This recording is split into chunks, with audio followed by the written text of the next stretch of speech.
tardes. Gracias por estar presente con nosotras en el Sustainable Challenge 2020. Podemos estar aquí gracias a MODA-FAD, British Council y Manchester Design Week. Yo soy Roberto Piqueras, codirector creativo del Challenge junto a Lucy-Isobel Bonner.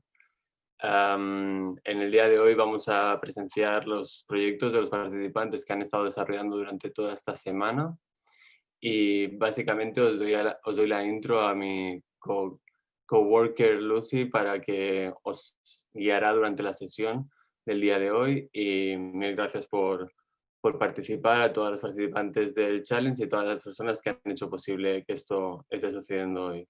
Muchas gracias, un abrazo.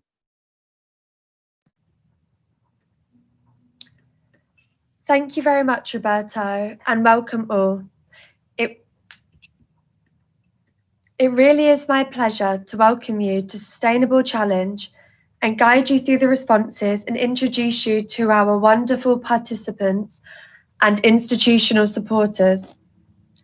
My name's Lucy-Isobel Bonner, and I'm a creative consultant working across styling and fashion and a lecturer in fashion image making at the University of Salford. I've been co-curating the 2020 edition of Sustainable Challenge alongside Roberto, who kindly opened just now. The heart of my work as a creative centres social sustainability, amplifying marginalised voices and questioning how we utilise our platforms to mobilise positive impact in the world. The process has been an enriching one, and to be able to bring together experts in the field of design, leaders of institutions driving authentic systemic change, and the next generation of makers and critical thinkers challenging the world presented to us through complex structures through their own creative practice really has been an honour, both insightful and inspiring. So, due to the global nature of this challenge, you have a simultaneous translation in English, Spanish or Catalan. If you click the interpretation icon, the F, you can choose from the language list from English, Spanish or Catalan. If you do prefer to use Catalan, please use the Korean symbol, as there was none for Catalan. It's been a work in motion, the Sustainable Challenge, for a little while now. With the launch last Sunday, starting with 2 days of international experts talking of their experience within their own practice, the importance of addressing gender perspectives in fashion and words of encouragement for the week ahead. During this last week, students have been working in 10 groups of 4 in their specialist areas to create their visual response to gender perspectives in fashion. Again, this has been a journey, not a destination. MODA-FAD, the Design Manchester Festival, and the British Council are some of the institutions that have teamed up to bring this second edition of the Sustainable Challenge. And I thank you personally now, Roberto, for inviting me for the second year.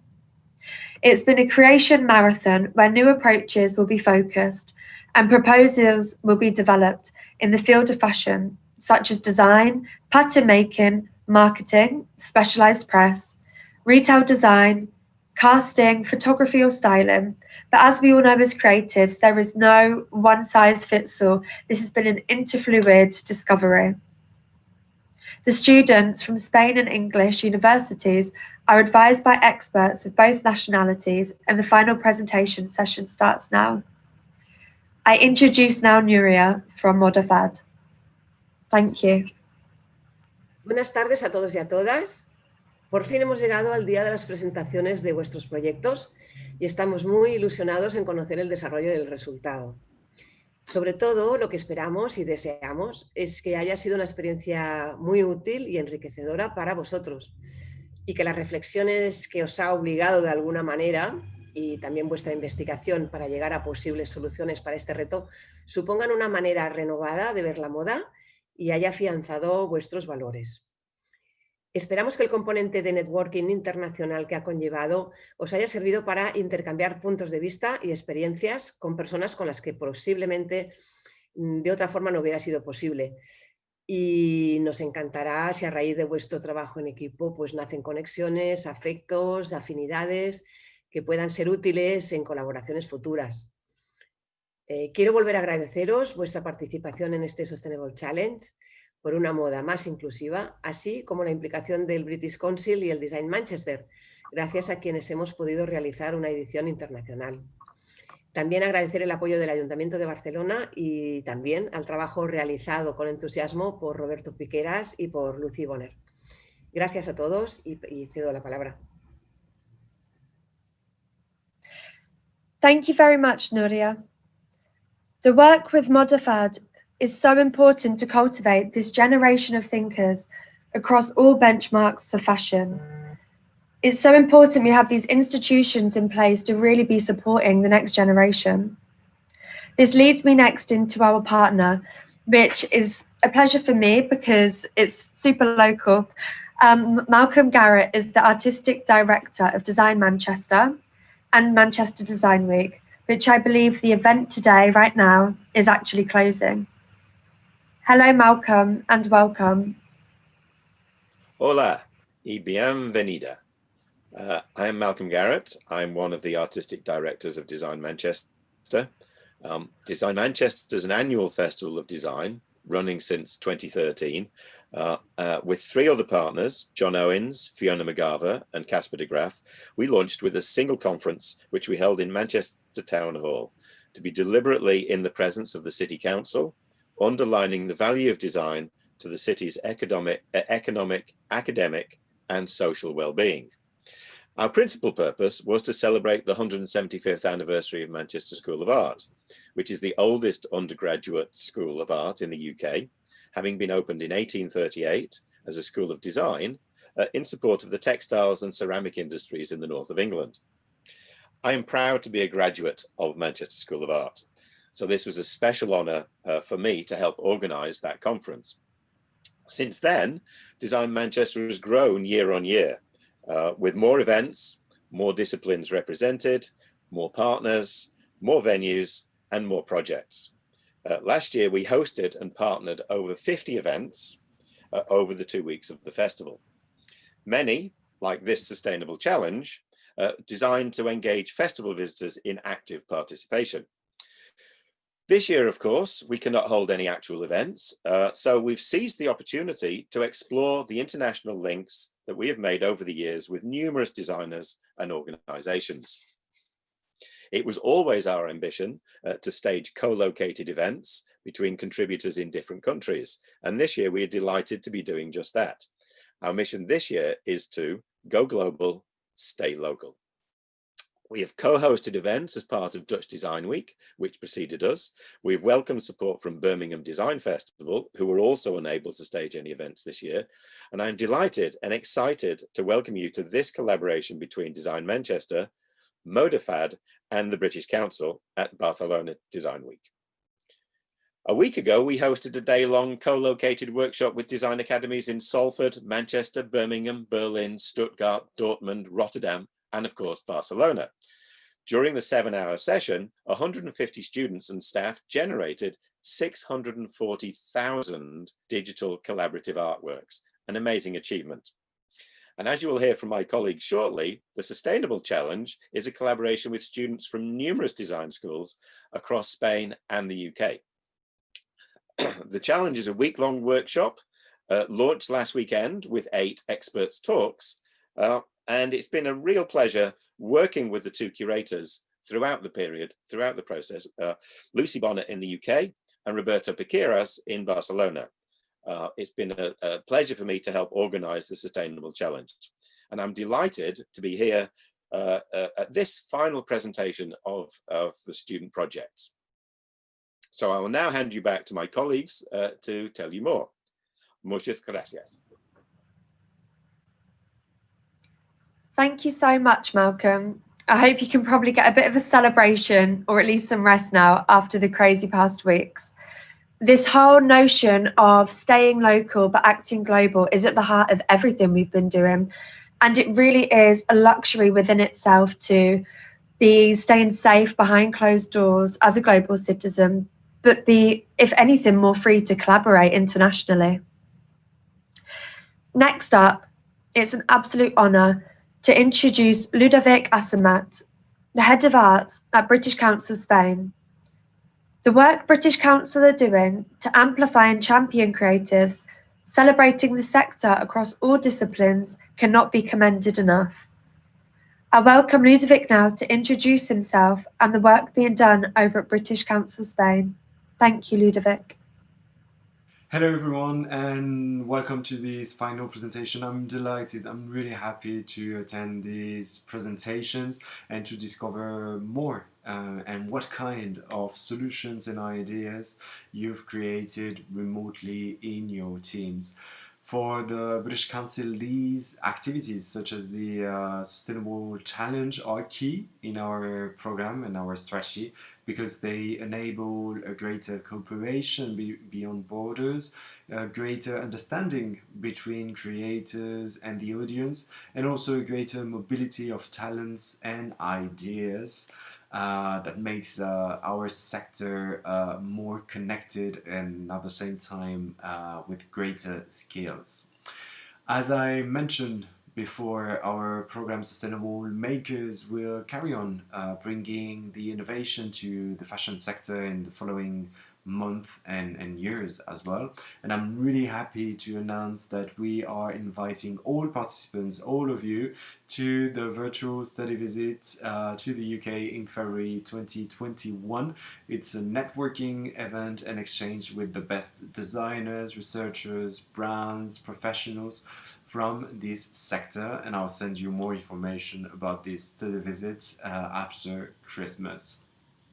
I wanted to thank and to say that we are also very grateful for all the experts participating in this project, with fundamental insight to approach the gender perspective in fashion.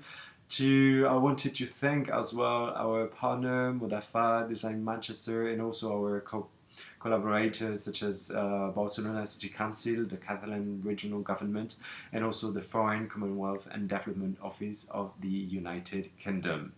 And last but not least, congratulations to the amazing team in each organization: Casper, Nuria, Jordi, Ona, Malcolm, Fiona, Elena, and also our stunning curators, Lucy-Isobel Bonner and Roberto Piqueras. Enhorabuena a los dos. That's it from our side. Really excited to be here. Good luck to all participants. Mucha suerte a todos, a todas y a todos. Incredible, Ludovic. And I really do encourage you guys to carry on beyond this. This isn't the end of the collaboration, but the beginning of an ongoing collaboration between each other and as a wider global citizen. This leads me to my final introduction of our partners, Hugh Elliott, the British Ambassador for Spain. At such a time of fragmentation, it is so important to unify with our global counterparts for a common cause.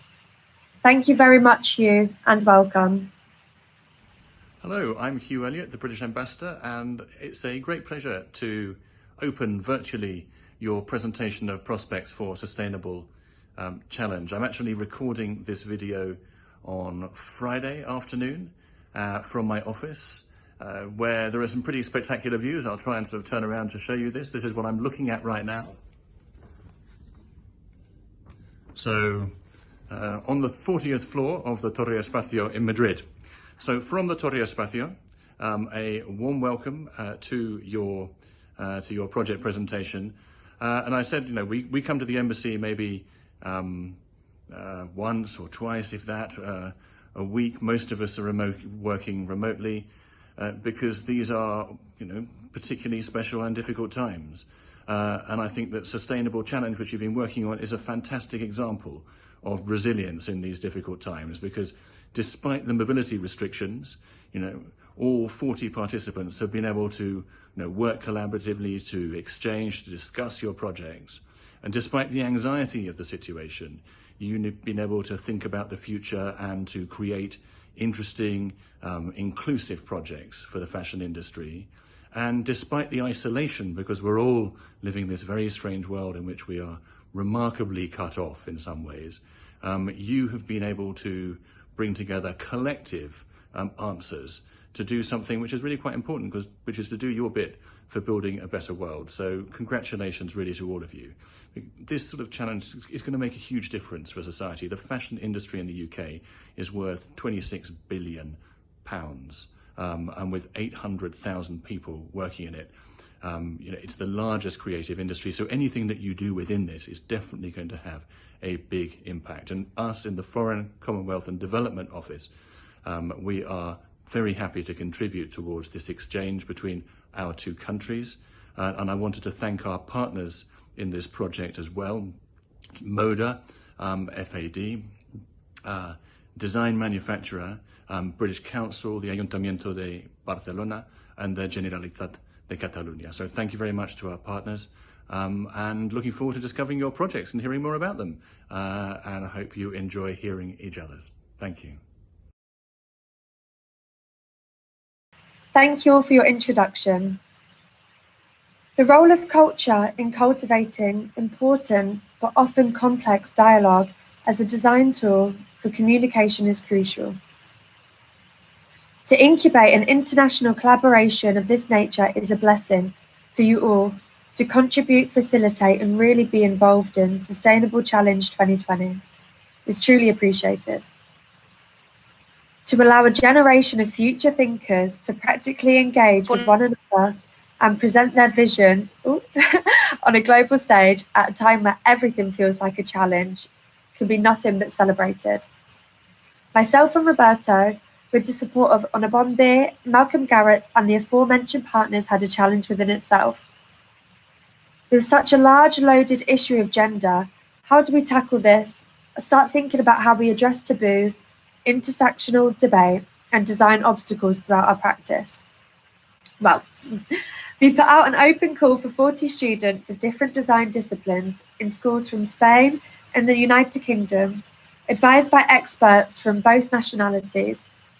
We asked not to produce a final solution as such, but to partake in the beginning of a lifetime of challenging such perspectives across social and environmental sustainability, challenging societal structures, and in particular for this showcase, gender perspectives in fashion.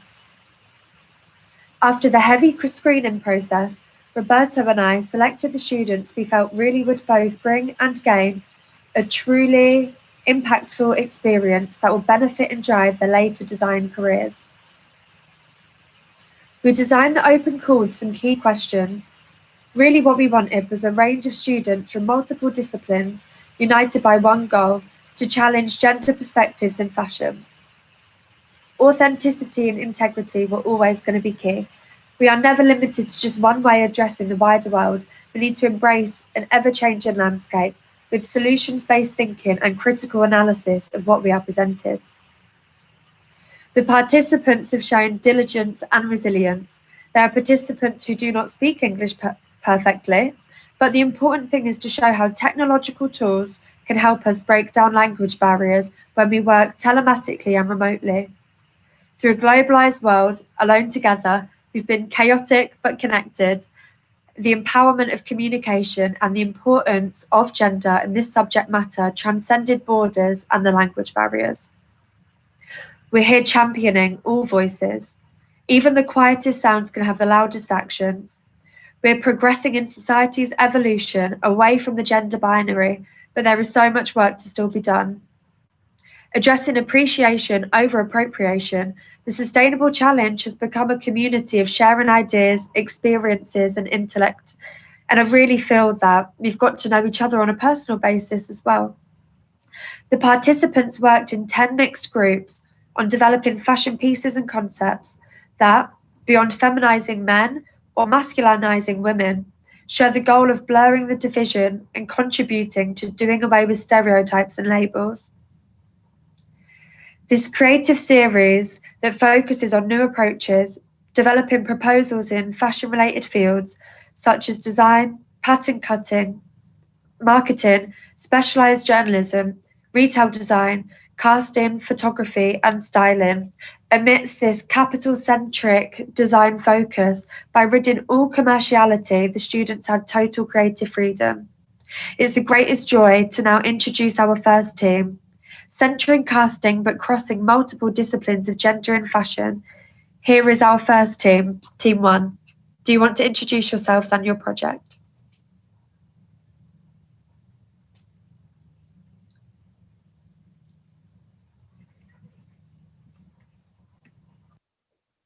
Okay.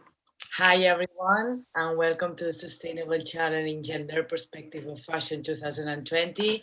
We are Yona, Lydia, and Marta, and we both identify ourselves with she, her pronoun. Together, we are Team 1 that takes the journey through casting part of the project. And now Yona will explain our value proposition. Thank you very much and hope you enjoy it. Hello, so my name's Iona and I'm part of the casting team. So Team 1 was given the task of exploring gender perspective through casting, and we began our journey by analysing the diversity already shown through sexuality, race, size and gender. And we felt that one of the most successful ways of portraying these thoughts of gender identity is through the concept of a spectrum. So thus our team project title is called Individualising the Spectrum. So our general conclusion was that gender perspective diversity within mainstream fashion was lacking, as many of us already know. And we had a variety of inspirational sources, which Marta will go on to describe shortly. One example we did investigate was Vogue's inclusion of Harry Styles in a dress, which the wider group will know as we had an interesting discussion about. And this created debate surrounding the opportunities for exposure for people who don't identify with heteronormative ideas.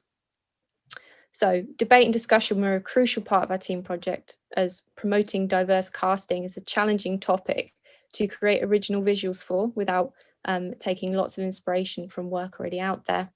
And another reason why we chose to develop the concept of a spectrum of gender identity is that we felt that we could represent diversity really successfully this way. So after researching a variety of artists with diverse gender identities, our goal was to develop a realistic solution that could potentially impact the way in which diversity is reflected within casting. We felt that people already recognise the issue, the lack of diversity, and we wanted to come up with a plausible solution. So Marta's going to go on to describe some of the references and inspiration that we had taking this project forward. Thank you, Yona. Así que, tal y como Yona nos ha explicado, desde el apartado de casting hemos creído muy importante buscar buenos referentes que nos abrieran paso a un imaginario al cual nos gustaría dirigirnos en un futuro sobre la percepción y la representación del género dentro de la moda. Una de las primeras imágenes que vemos es una obra del autor Philip Kustik, donde en este caso lo utilizamos como un punto de partida para hablar sobre la manifestación del individualismo. Otro referente importante es el de Maryse R. y su colección Future Wear. En este caso, la diseñadora lleva a cabo una puesta en escena donde sus diseños no tienen catalogación de género, haciendo una propuesta totalmente no binaria y abierta a la percepción individual del consumidor. También nos parece importante el concepto de construir una comunidad. En este caso hemos utilizado una imagen del juego de ordenador Los Sims, que en la siguiente diapositiva vamos a desarrollar un poco más. Otro referente muy importante, en este caso de la Ciutat Comtal de Barcelona, es el colectivo de Woman Family, activistas que luchan, defienden, visibilizan y representan el colectivo queer en Barcelona a través de performance, donde el eje principal tratado es el no binarismo y su libertad de expresión. También, para entender un poco que este cambio ya se está percibiendo de forma más global, tenemos un ejemplo de Gucci, su última colección, donde también su propuesta de valor es el no binarismo. En esta diapositiva usamos diferentes imágenes que inviten al usuario a reflexionar con nosotras sobre cómo debería ser la formalización de un casting no binario ni heteronormativo y qué valores deberíamos atribuir a la sociedad como valores globales y primordiales para todos los individuos. Para entender un poco cómo percibimos y formalizamos la idea de un casting que enfatice con la individualización del espectro del género, contamos con una captura de pantalla de la interfase de la creación de un avatar en los Sims. En la imagen podemos ver cómo la diversidad, la personalización y la creación del individuo va mucho más allá del género, invitando a los usuarios a construir su personaje con diferentes atributos tales como gustos, expresiones, caracteres, actividades, hobbies, etc. También hemos encontrado interesante expresar en forma de boceto el planteamiento gráfico utilizado para hacer referencia a la individualización del espectro. En este caso, partiendo de la teoría que el color rosa está atribuido al sexo femenino y el azul está atribuido al sexo masculino, hemos visto que mezclando y uniendo los dos géneros se crea también un espectro que representamos en el color lila y que lo aplicaremos posteriormente en forma de gradiente. Si este mismo lenguaje lo pasamos a color CMYK, siendo cian el color masculino y magenta el femenino, el amarillo podría ser representación del género no binario.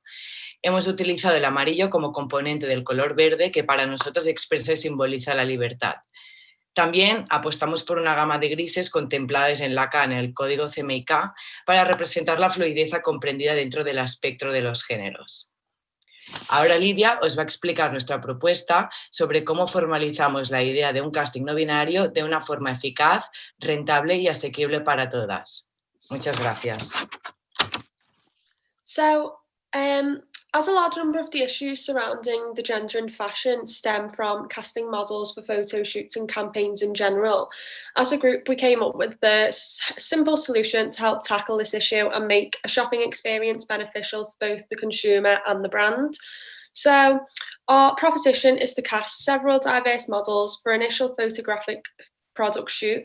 So by using this method, it allows the brand to display clothing to consumers in a way it relates to the customer more. So, for example, I would choose to shop as someone with my similar body size and my own gender.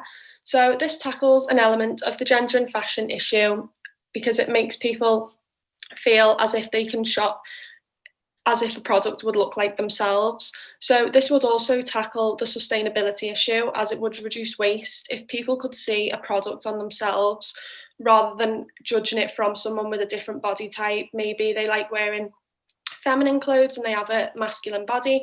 So seeing it on someone of their own shape and their own size would help tackle the issue of waste, and it would stop a sustainability issue as well.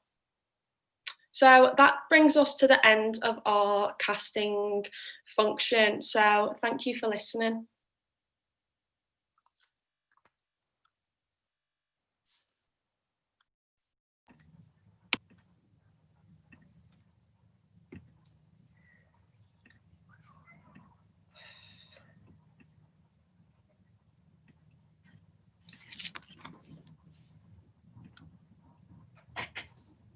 Amazing. Thank you so much, girls. And I think the way you're touching on this environmental aspect as well, you really cannot have social sustainability without addressing the fundamentals of the planet. We can't live in a secular bubble. The two must be intersectional. And this addressing via your gorgeously presented body of work was beautiful, and it really showed the different touch points that you explored whilst relating it to contemporary fashion. And we all love Sims as well, of course. Okay, team 2. This comprises of Daniel, Aaron and James. Their centre point was photography, but I'm sure they'll touch on other subjects as well. Are you guys ready to go?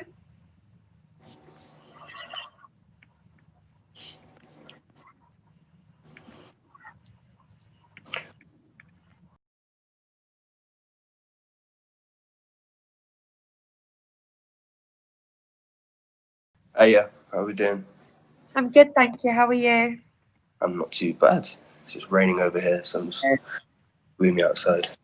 Right, here too. Rain is universal at the moment, I think, as well. Yeah, so, take it away. Thank you for joining us. Okay, so hello everyone. We are Team 2, and we were all grouped together because we have the common interest of photography. So after a lot of discussions, as future creatives, we wanted to look into diversity within the industry in regards to race, social class, and gender. And we also wanted to take a look at representation behind the scenes, as well as in front of the camera. So I'm going to pass over to Aaron now for the next slide. Hi guys, so basically I was covering race and gender perspectives. So basically I did some research last year about toxic masculinity within Black cultures, but I kind of want to broaden the horizon on this talk. So gender has a direct link with race in relation to gender perspective, especially in regard to culture and tradition. So building on the knowledge and research of how heritage has an impact on expression within identity, especially when it comes to gender perspectives. So here are some like the facts amongst same-sex intercourse in different countries. Obviously the map in the bottom left corner on how some countries, or the ones in blue, are very lenient same-sex marriage approval, but a lot of Africa, Saudi, the Middle East have really severe gay rights laws, which is something I wanted to touch on. And obviously we're a country of immigration, Spain and UK alone.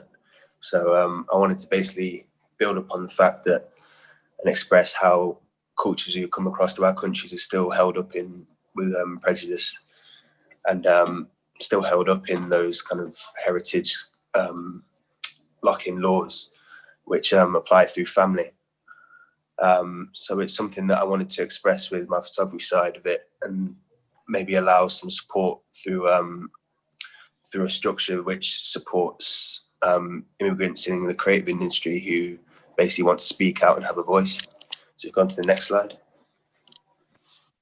This is just some research by the NIN from like Ibrahim Kamara, who's a British-born stylist, comes from African descent, who always, basically his journey was always struggling with expressing himself as his mother and father wanted him to be a doctor. When he found out, like growing up, that he just didn't really have a passion for it, and his expressive style basically hinted him towards fashion, which he's absolutely blown up in recently. I mean, he's doing stuff with Vogue on a regular basis, and his expressive style is a really new age on masculinity. I think it's really good, lovely to see. The next one is Papa Yemi. He's a Nigerian African designer who really designs expressive garments, who I think I just picked up on the styling and stuff. I think the way he styles around the body is just lovely, and his expressive tones within his work is gorgeous. Can we go to the next slide as well?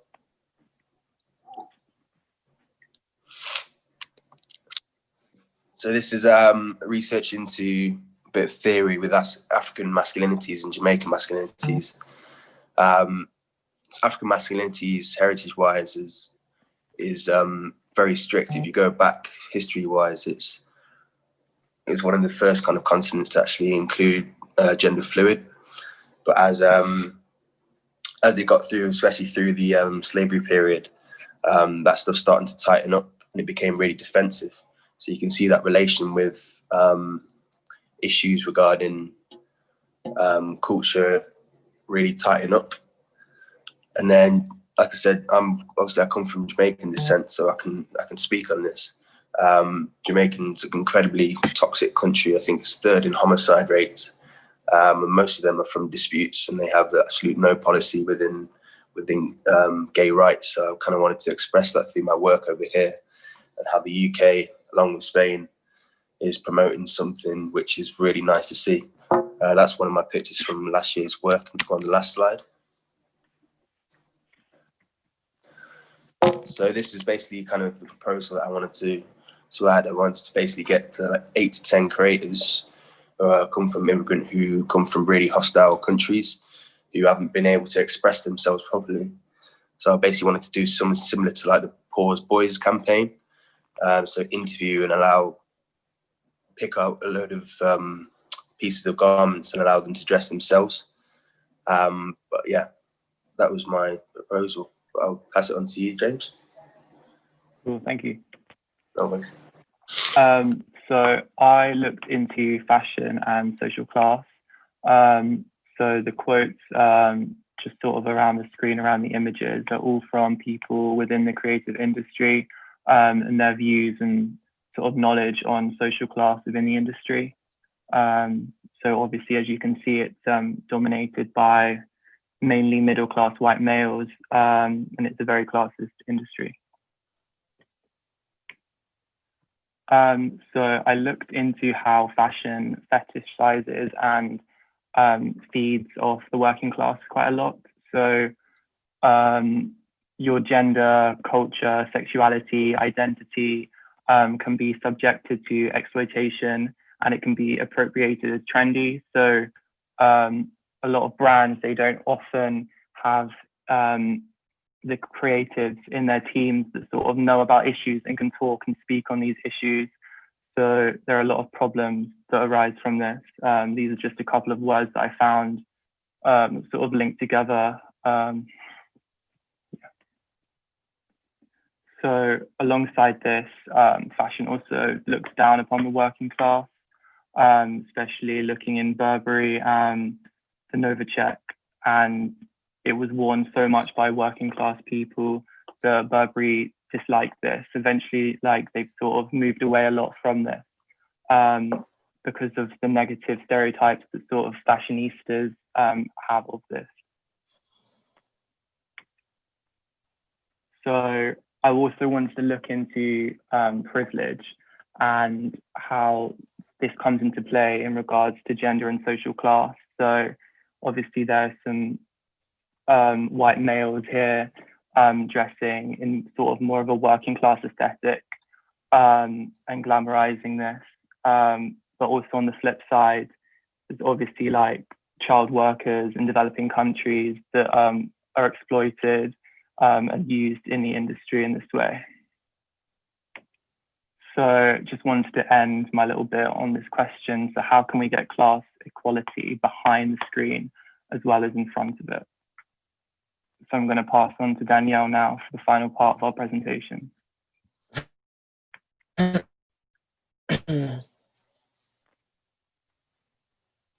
Hola. A part de la presentació em centraré en el tema del gènere dins del sector de... Espera.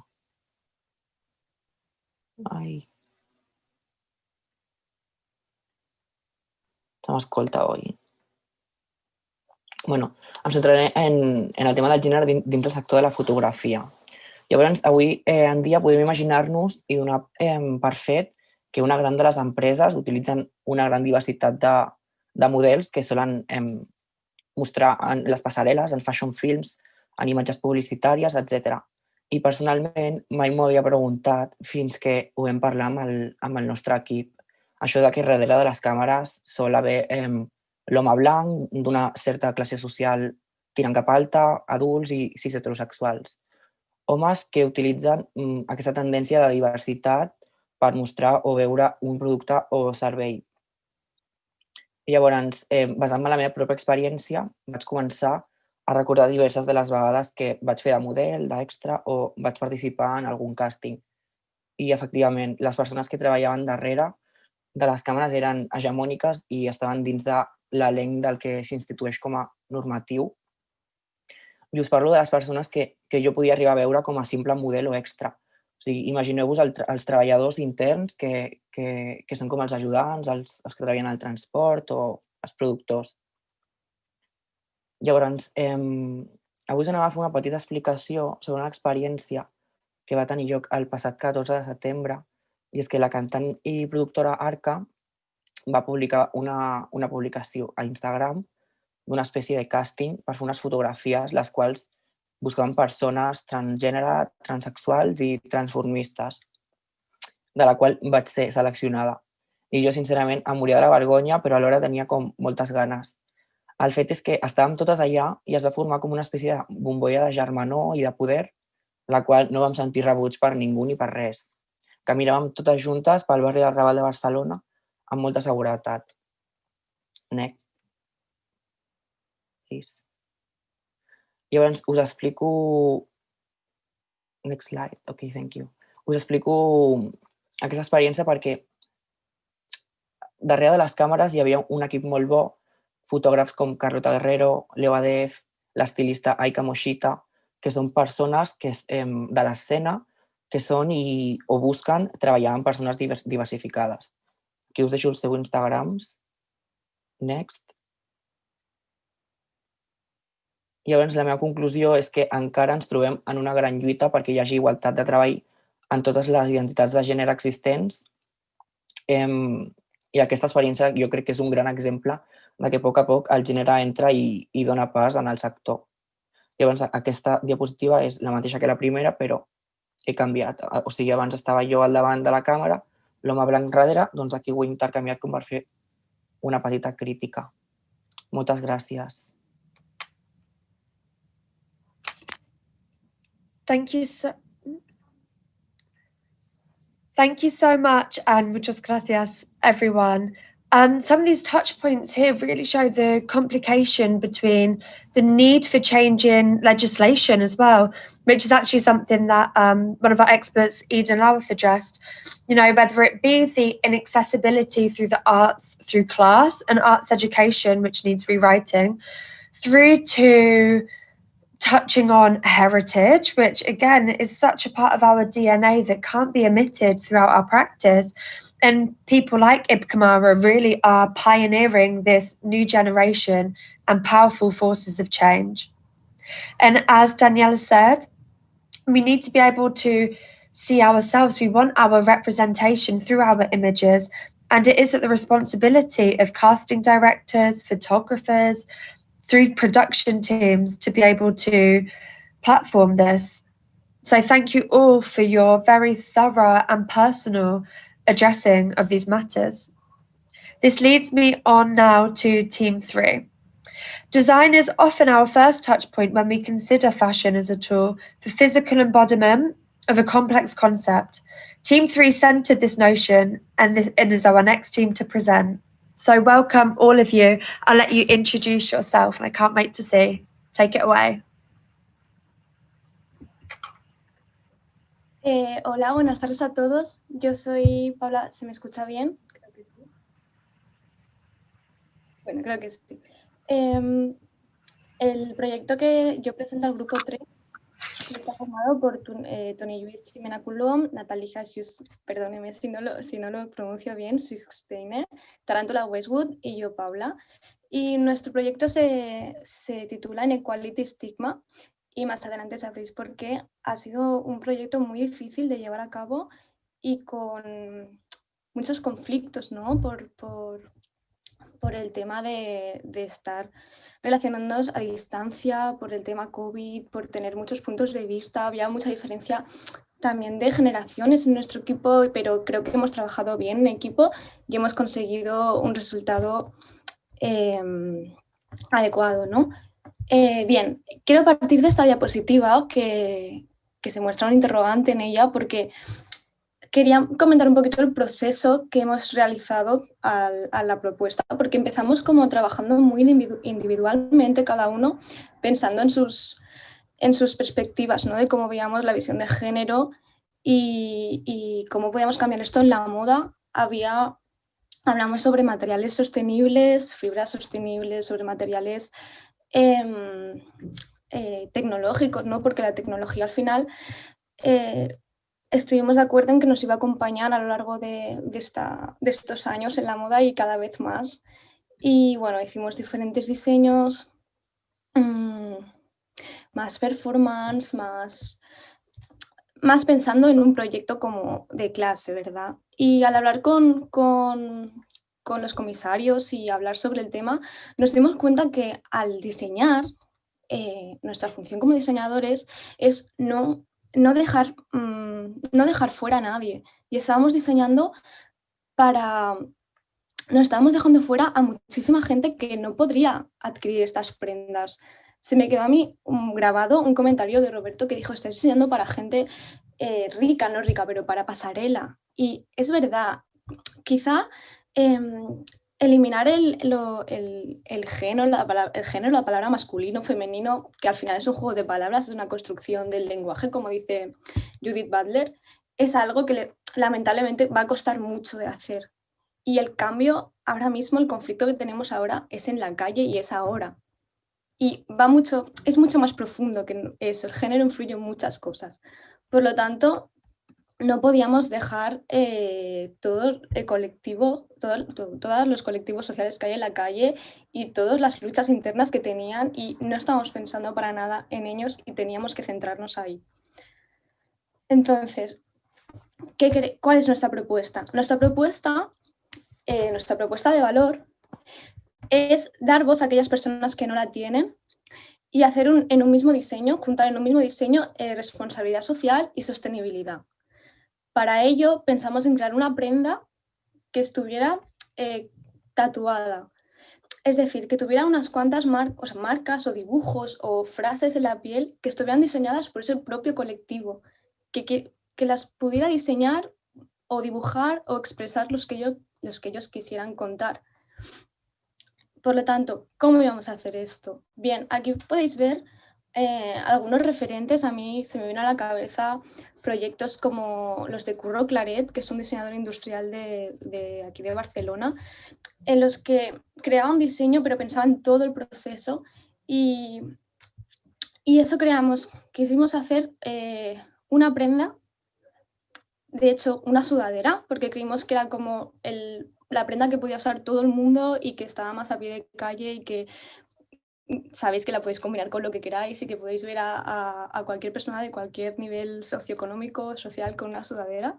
Creíamos que era muy accesible, con un precio asequible también y hecho con fibras puras. Es decir, que no estuvieran mezcladas, porque así luego su reciclaje era mucho mejor. Entonces, a partir de esta propuesta sostenible, lo importante de la propuesta iba a ser el estampado, que iba a estar creado a partir de workshops impartidos por profesionales a estos colectivos que están en riesgo de exclusión. Gente sin hogar, exreclusos, gitanos, como comentamos, gente con problemas de adicción, gente con problemas de motricidad o psíquicas, y que puedan decir lo que la gente no escucha y al menos contar su historia, su procedencia, no sé, inmigrantes. Entonces, nuestra idea era crear un espacio seguro en el que se pudieran escuchar, que pudieran aprender, darles la oportunidad de socializar entre ellos y formar parte de algo, de estas periferias, ¿no? que no contamos. Entonces, el workshop lo situamos como una fase de comunicación, otra fase para contar su historia, otra fase para saber qué quieren y otra fase para realizar su proyecto en la tela, bordando, estampando, pintando, lo que sea. Y el resultado final es este. También pensamos en el packaging, dado que, bueno, es importante no pensar hasta el final de la vida del producto, que sería hecho con cartones recogidos por la calle, donde se explicaría que es una prenda hecha, estampada a mano por estos colectivos, cómo se han hecho, cómo apuntarse, cómo son las fibras, y dentro obviamente habría una leyenda sobre cada tatuaje y sobre su procedencia. Y ya está. Como conclusión, a mí lo que me gusta decir es que, bueno, como conclusión de la prenda, el simbolismo que pueda tener es que al ser una sudadera, pero que no lo he dicho, perdón, es transparente, deja ver la piel, y ese es simbolismo de ponte en mi piel, de dar este mensaje. Y también, sobre todo, el tatuaje, parecen tatuajes porque es un estigma, y es como nosotros estamos estigmatizando a esta gente, como estigmatizamos a todo lo que se sale de la norma, y cómo llaman ese tatuaje como si lo tuvieran tatuado por todo el cuerpo lo que son, y es este símbolo de ese estigma. Así que bueno, muchas gracias y espero que os haya gustado y deseando ver las siguientes.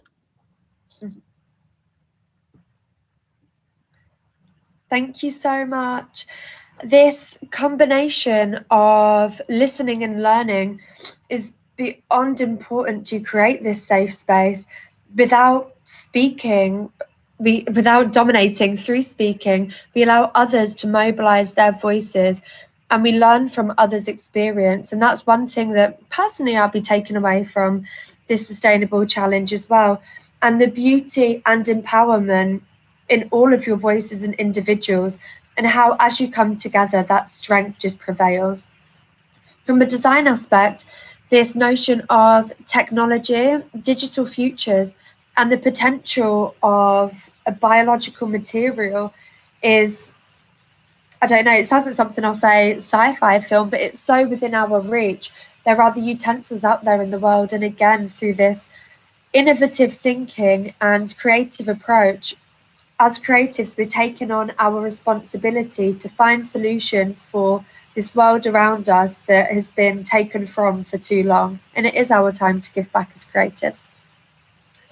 Team 4 also took the notion of design as a platform to address perspectives in gender. The combining of both Men's and Women's Fashion Week is just one huge step 2020 has seen in genuine change for this, and how platforms are making a long-term change. The spotlight is often on designers to address such topics throughout their showcase. And on that note, I welcome Team 4. Hello, are you ready? Not quite. Hi, I can see you. Hi. Hola. You both look gorgeous. Take it away. Yeah.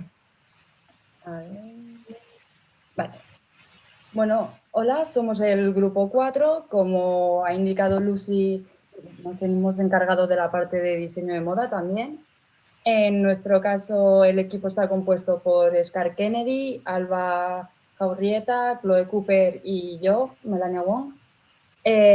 Nuestro proyecto básicamente ha sido desarrollar una colección cápsula en la cual premia el diálogo entre las prendas. Lo que hemos pretendido hacer es que en una misma pieza pueda existir uno con otro sin necesidad de anularse entre ellos. Del mismo modo que entendemos que más de un género puede tener cabida dentro de un mismo cuerpo.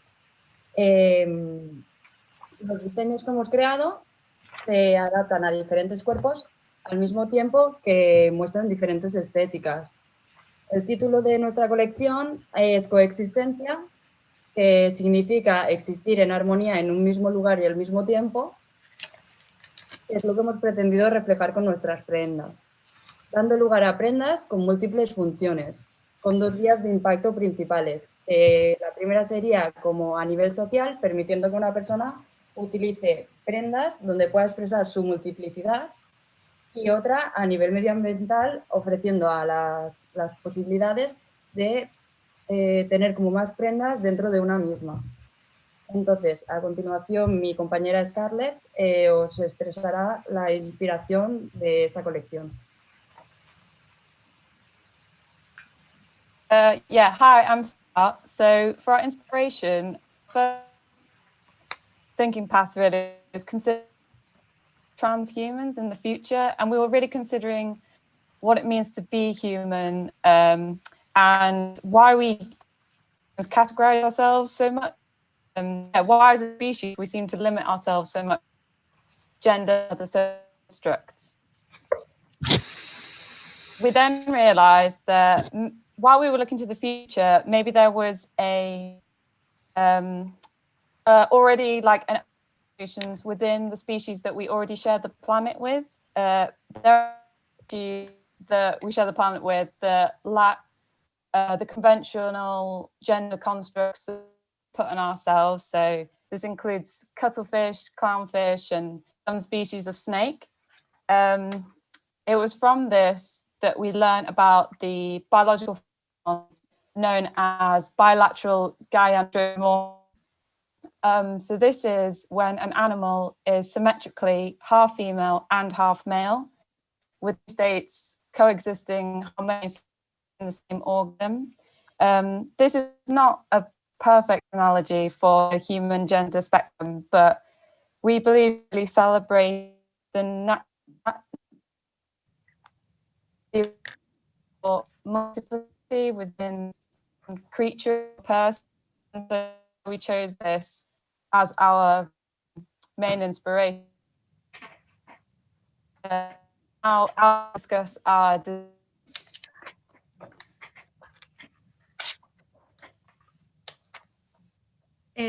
Bueno, para la paleta de color de la colección nos hemos inspirado en el mundo natural y vemos tonos en gama de verdes con acentos en azul y naranja. Tomando las referencias de coexistencia y transformación, hemos diseñado prendas que mediante tiras, cremalleras y hebillas son capaces de ofrecer más de una posibilidad funcional y estética. Esto permite a la persona que la lleva expresar su individualidad de diferentes maneras, adaptarse a diferentes contextos y, a su vez, reducir el número de prendas que posee. Vemos, por ejemplo, pantalones que mediante tiras en los laterales pueden fruncirse, creando nuevos volúmenes y que a la vez pueden llevarse como camisa. Vemos un vestido con mangas removibles que mediante pliegues y nudos se transforma en sudadera, o faldas que sirven como vestido y también podrían utilizarse como chaleco.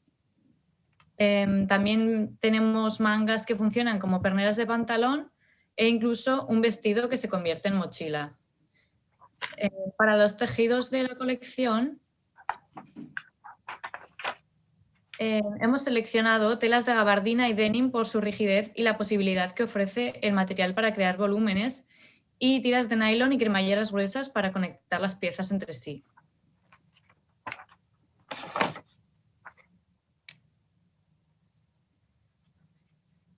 So fashion is all about the projection of ourselves and our own individual expressions.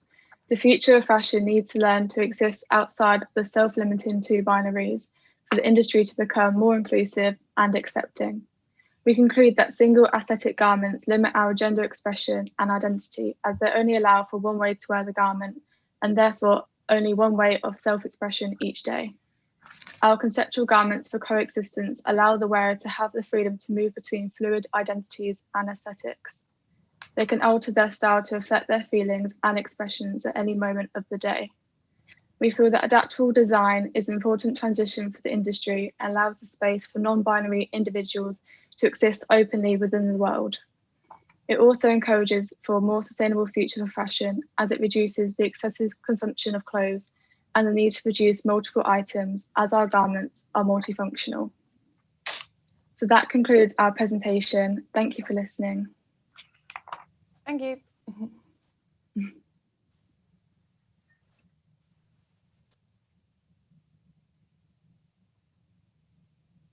Hello. Yeah. Hey, thank you so much, all of you. And the bilateral Gayandro, I don't know if I can say it. What's his name? Anyway, super educational, and looking at this biological response again is so important. And you're celebrating of our planet cohabitants as a way of addressing social constructs and sustainability is something that is often very much overlooked, as we again take so much from the planet. This harmony and coexistency is all well within our reach as long as we act upon it and create these safe spaces for this allowed to happen authentically. It's important to innovate and not imitate. And looking at this beyond human approach allows us to have a wider global response and look beyond our own human construct and more as a member of the earth and a guest on this planet. On that note, and speaking of family, I bring us up to our next team. Are you ready, guys?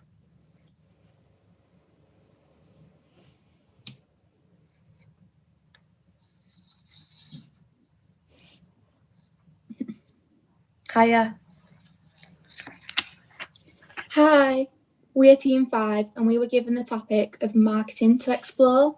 As a starting point, we decided to research into fashion brands that already had existing unisex or non-binary fashion collections.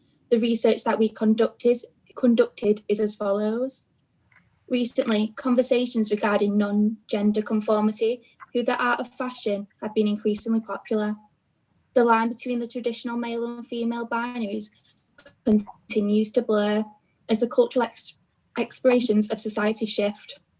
Gender non-conforming fashion relates to clothing that is inclusive of all genders. This can include clothing that does not define gender identity, or it can include traditional women's garments that are available in men's sizes, and vice versa. Gender non-conformity is the act of not conforming to traditional gender roles. In terms of fashion, an example would be a female-identifying woman wearing a tie, an item that is not necessarily associated with traditional women's fashion. Next slide, please. Despite the increased conversation regarding gender non-conformity and the freedom of expressing identity, fashion houses concentrating on solely non-binary fashion are scarce compared to brands that produce binary garments. However, there are several fast fashion brands that have delved into unisex garment lines. One of these brands is Zara. Zara released a unisex line titled Ungendered in 2016. The 8-piece collection included plain t-shirts, hoodies and jeans in grey, white and navy. The high street retailer's first launch of gender-free clothing had many negative opinions. Some critics believed that the collection was too simple and disappointing. This conclusion was drawn because the unisex garments, baggy jeans and hoodies, had not been associated with specific gender for decades. Both men and women wear them. A garment that is traditionally worn by a woman, such as a skirt, was not marketed towards male-identifying consumers. Other critics believe that it was the thought that counts. However, as designers, we as a team believe that Zara's effort of producing a unisex line was not good enough.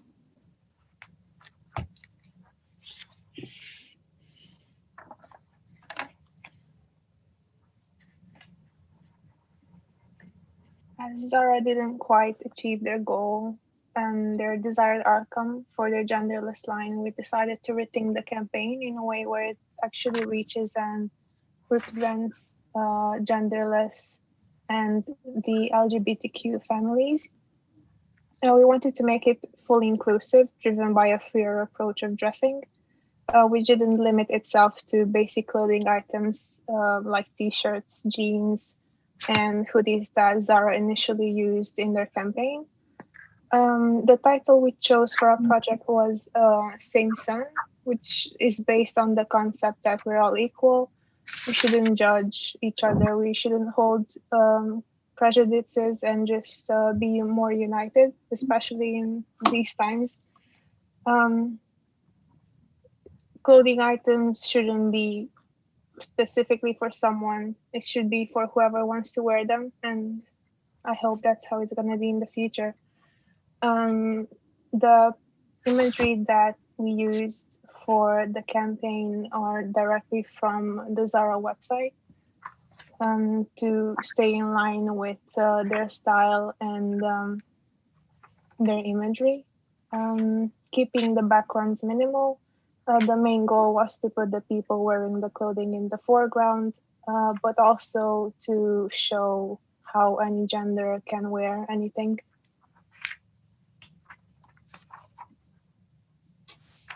Okay, so for the target, we intend young adults from 18 to 26 years old, which means they are students or in their first job. So they tend to live near or in the cities, and they are also social advocates. They are very conscious about social and environmental issues.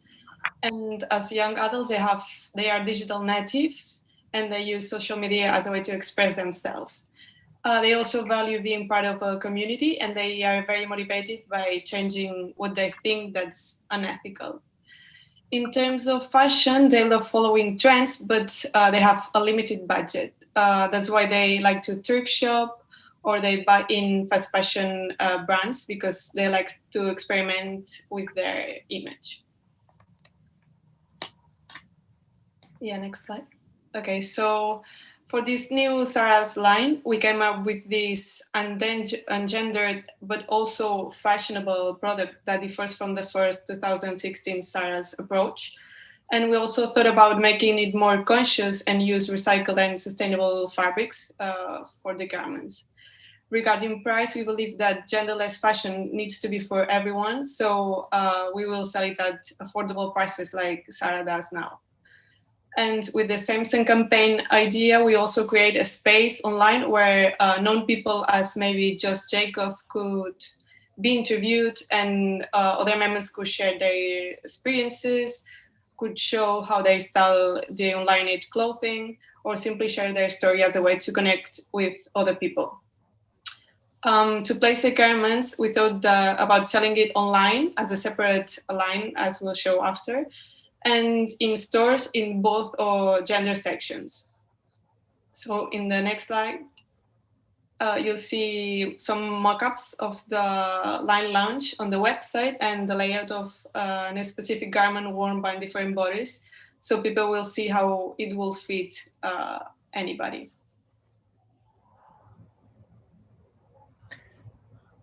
The main function of a marketing department is to communicate the cause. For example, we will create banners, flyers, or social media posts like this with strong messages to make our voice heard. We also design some pieces of merchandising to promote the gender-free sustainability with a modern design to get to know between our main target. In the next slide, you will find a lookup to our marketing campaign image that it's very clear. We thought, why do the clouds have to be divided by binary genders while we are sharing the same sun, everybody from everywhere? I mean, the only difference between us is the perspective from where we look at this sun. So our goal is to change that gender perspective that is needed. This is a message of unity and respect, and also we did some pieces of merchandise that they are face masks like this one because the COVID situation. And this will be all. Thank you very much, and I hope you enjoy it. This is a page of references in case you want to prove it. And that's it. Thank you.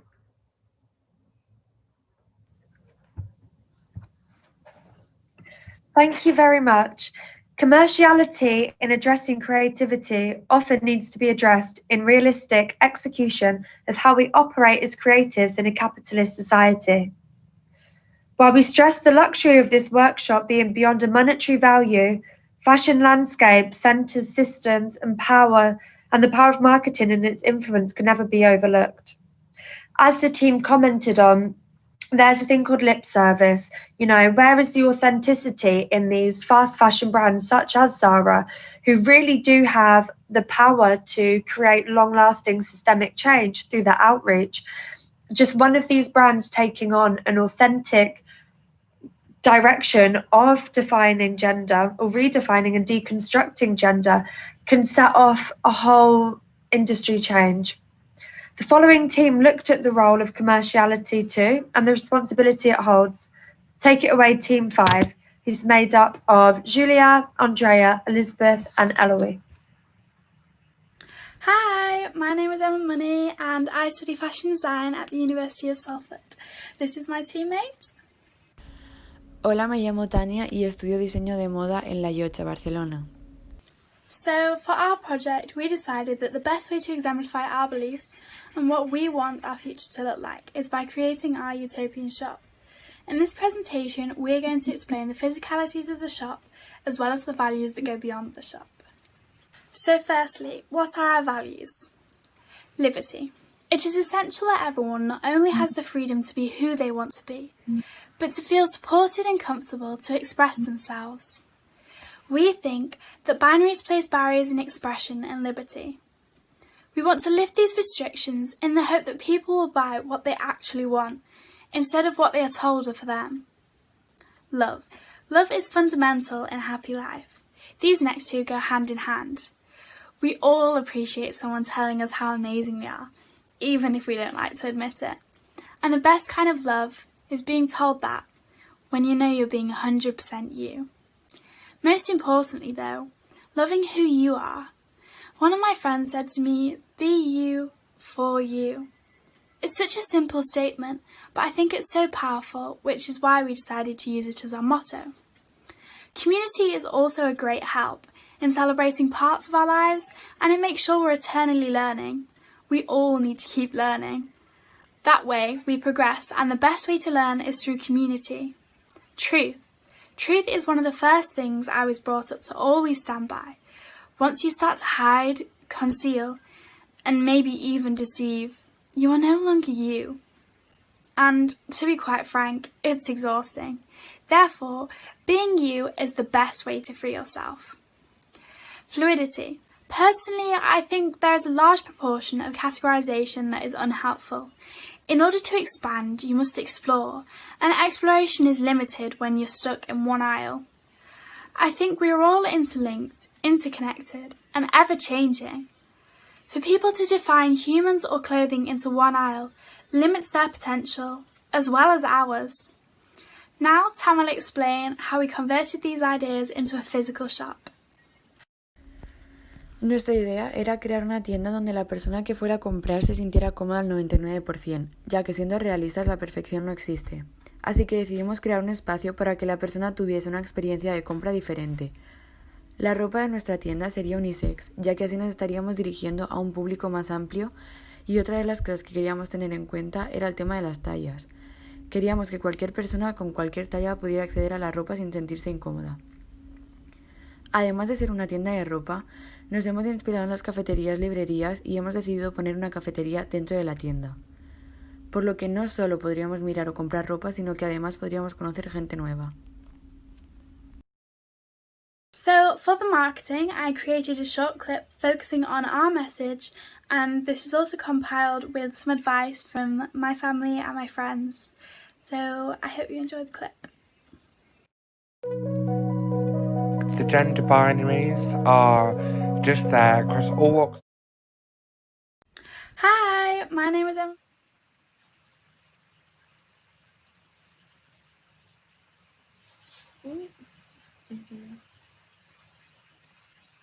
I think there's meant to be a video playing.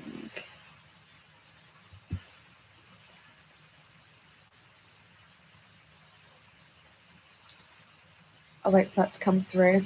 But expanding and exploring beyond definition is how we can really create physical structures within our shopping landscape.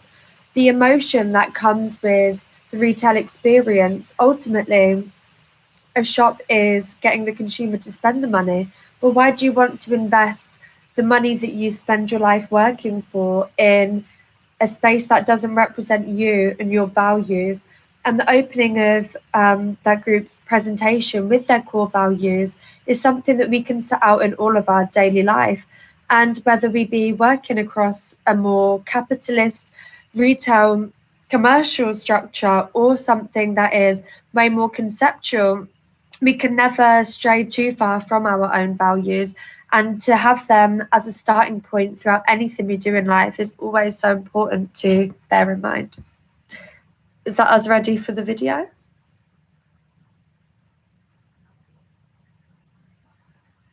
Video okay? Perfect.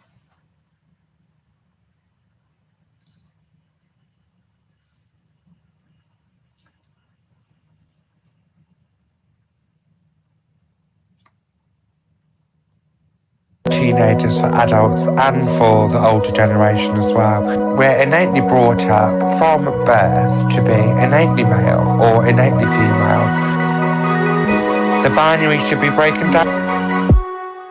People could actually be comfortable as they are. Always keep your head held high. Don't push yourself down for the sake of others, and don't worry about what people think. Being free is what you need, because if you try and hold it, you will be hurt, you will be in pain for a long time until you realise that it doesn't matter. And always be yourself, because you're fabulous, even if you don't feel fabulous sometimes. Be you, for you.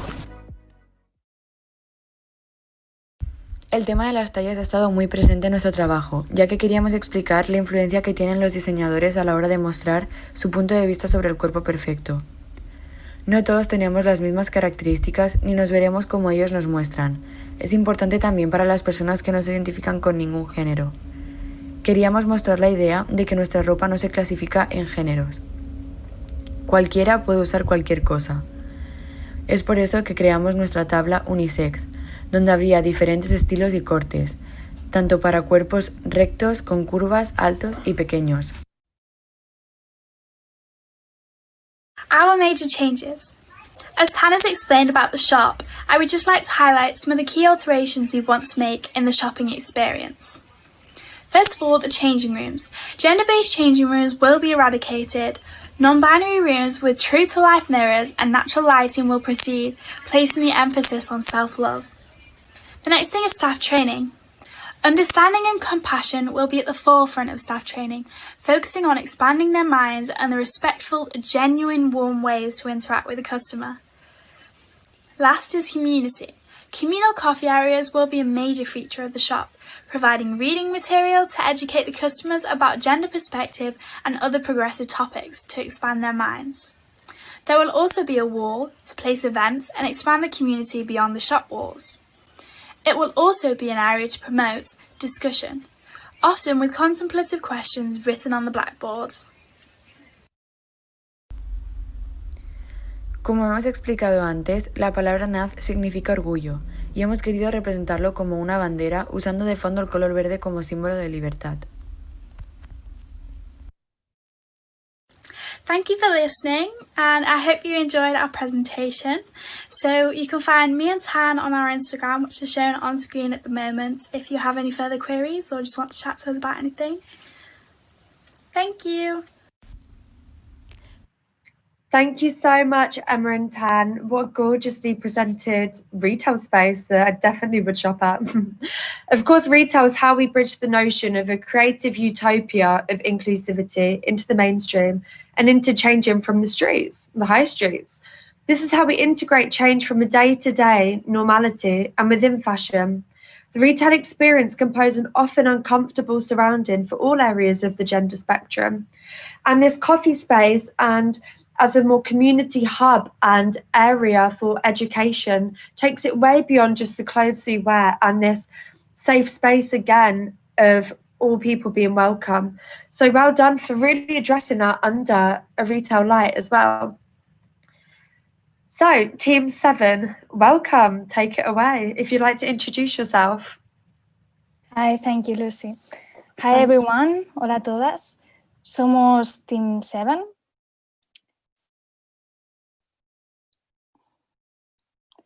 Antes de todo, nos gustaría dar las gracias a todos por hacer posible este espacio de pensamiento y también a todas las que han venido a escuchar. Hemos escogido dos imágenes muy representativas de cómo el género es una construcción social. La imagen de 1874 es de un niño. Que un niño fuera vestido así actualmente sería impensable y nos parece que la ropa refleja muy bien cómo el género es una construcción social. En ese momento los niños vestían como las niñas y también como las mujeres porque se consideraban como seres puros y seres a medias. Entonces, en base a esto nos preguntamos cómo vestirán los niños de mañana. Cada vez hay más madres y padres que crían a sus hijos en una educación no binaria y se ven con la dificultad de proteger a sus hijos del mundo exterior hasta que no decidan por ellas mismas su género. Es por eso que hemos decidido trabajar, pero con la premisa de qué pueden hacer las niñas por nosotras, porque igual pueden hacer más de lo que en un inicio esperamos. Al no tener las limitaciones de las personas adultas, en cuestiones de género, su autoexpresión nos puede ayudar a librarnos de estereotipos que ya tenemos en mente. Es por eso que nuestra idea sería la de crear un espacio seguro de aprendizaje para que puedan explorar su propia identidad y que todos podamos aprender de ello. Presentamos Just Kido, Just Clothes, un espacio que no funcionaría únicamente como una tienda, sino también como un espacio de aprendizaje, para que todas podamos aprender a través de la interacción de las niñas y los niños y las niñas con el espacio y su propia conciencia de identidad de género.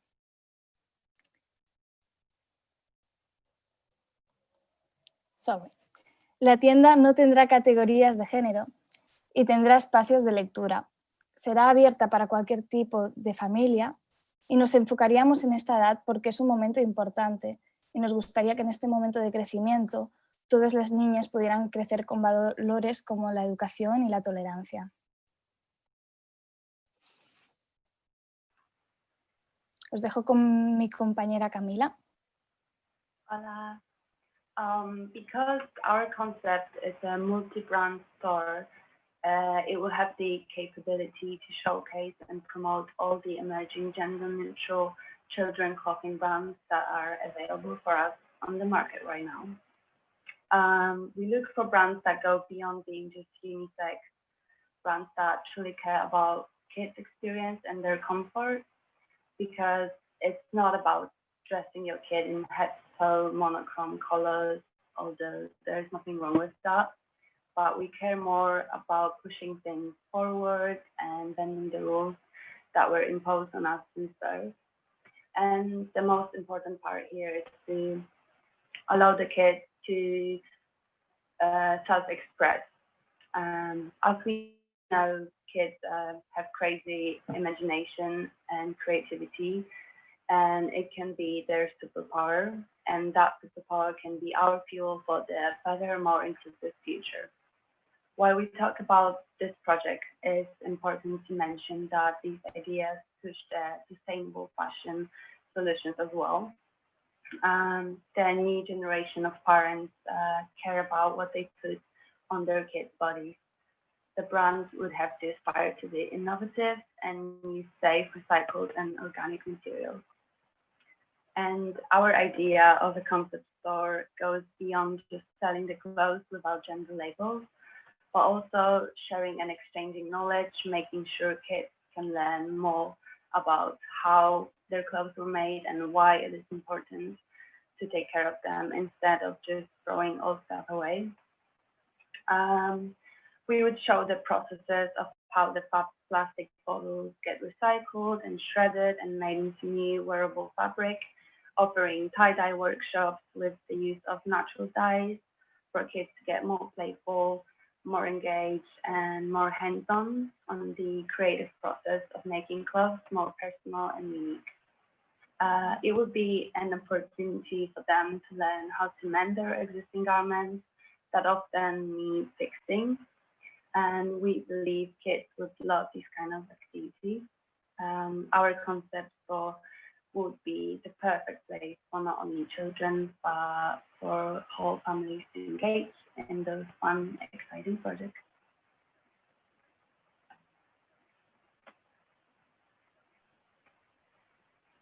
Vale, pues ahora yo os explicaré una de las partes que tendrá nuestra tienda, nuestro espacio de seguridad para tanto niñas como familias. Contará con este tipo de tarjetas en donde los niños y padres podrán dibujar y expresar aquello que quieran ver en la tienda, y luego pues todas estas imágenes y todos estos dibujos llegarán pues a las siguientes colecciones, ya que pensamos que es muy importante que los niños, que son seres que todavía no tienen una construcción muy fija de lo que es el género, pues nos pueden ayudar y enseñar a salir de estas líneas. Y bueno, pues nuestro proyecto sería este. Muchas gracias por vuestra atención. Thank you for your attention and thank you.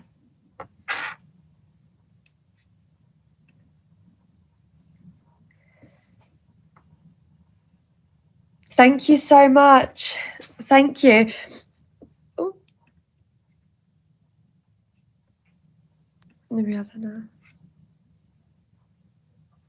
Thank you so much. It's so important to think about the power as well with a younger voice, because really when you think, as a child, we are exposed to the whole world, but it's the things that we learn along the way that start to define us. So by having these parental views as well to really encourage gender inclusivity, we are defying what the social impact of our surroundings. Fashion can change people's hearts and minds, and it's a very powerful means of communication that can cut through so many barriers. And from this early age, it can be a further universal tool that people can understand. Where fashion leads, others follow. It reflects a lifestyle of attitudes. So those attitudes are really best set from early on, especially in those gorgeous tie-dye jumpers I'd definitely love to have. The role of a stylist is the curation of these beliefs through fashion as a medium. Every day we make a choice.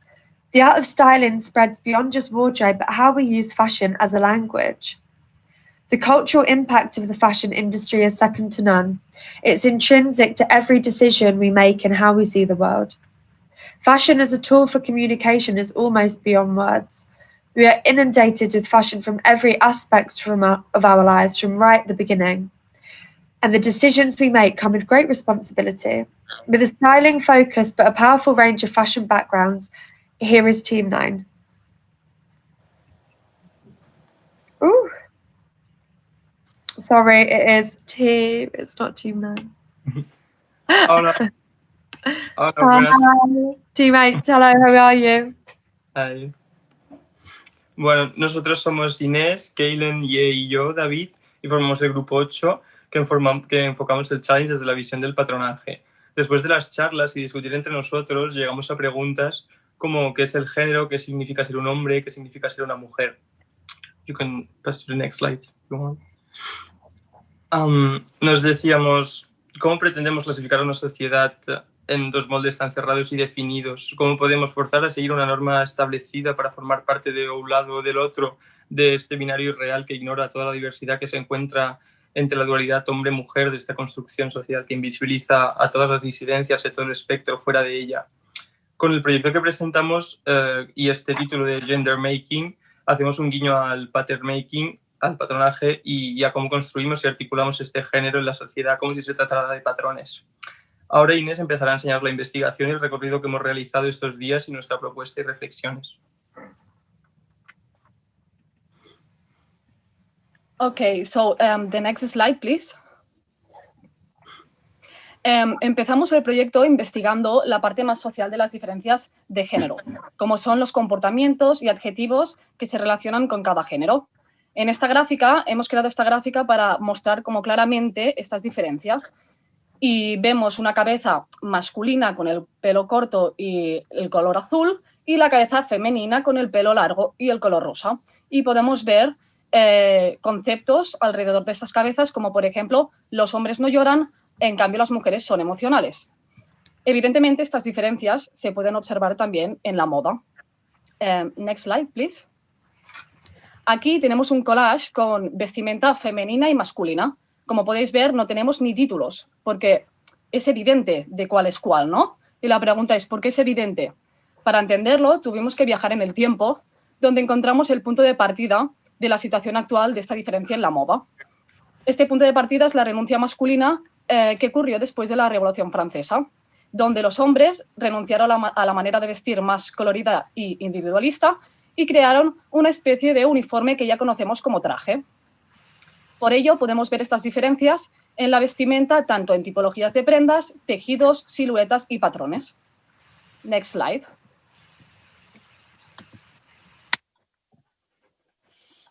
Hi everyone, I'm Ian. I will explain the difference of the pockets between the male and the female. Like there is a special pocket sculpture in the dressing of the 1760s, and this is a pocket in the plant was appeared because people just started to have a concept of pockets in garments at this time.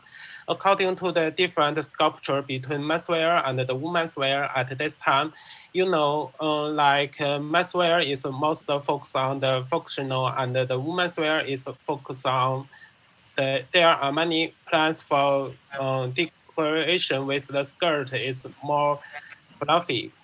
Therefore, there is a pairing different on the pockets of the gender at the first time.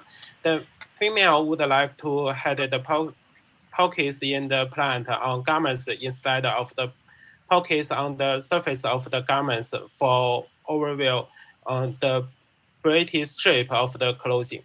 The difference is until realized by female who living in the feminism of the 19th century. The women's wear is appearing the pockets on the surface of the garments as the men's wear after that time until today. However, another interesting thing is that the size of the pocket is not the same on the women's wear and the men's wear. In other words, the pockets on the women's wear is smaller than the pockets on the men's wear. Anyway, I make some of the sample by these different pockets since the gender. Let my partners to introduction the next page, please. Thank you so much. So like my group members have just presented, we researched the history of some of the distinct differences in garments that denote gender, such as pockets, zippers, pleats, and how these elements play a part in stereotyping of gender and clothing still today. We wanted to kind of satirize this notion of categorization that we find kind of ludicrous, honestly. So the idea that we proposed was to have sort of an interactive pop-up shop art installation type deal. It would function kind of like a board game maze where you would physically enter, and then when you get to certain junctions along the maze, you would answer questions. And then these answers to your questions would kind of dictate which pop-up shop suits you. The idea is that the questions would be completely ridiculous and the way of categorizing you would be sort of absurd, the way that we find the categorization of gender to be. Questions like, do you like to eat peas? Do you like the color purple, for example? And then the idea too was that each time you press start, it would randomize these questions. So you might get thrown into a different pop-up shop depending on what you answer the questions to be.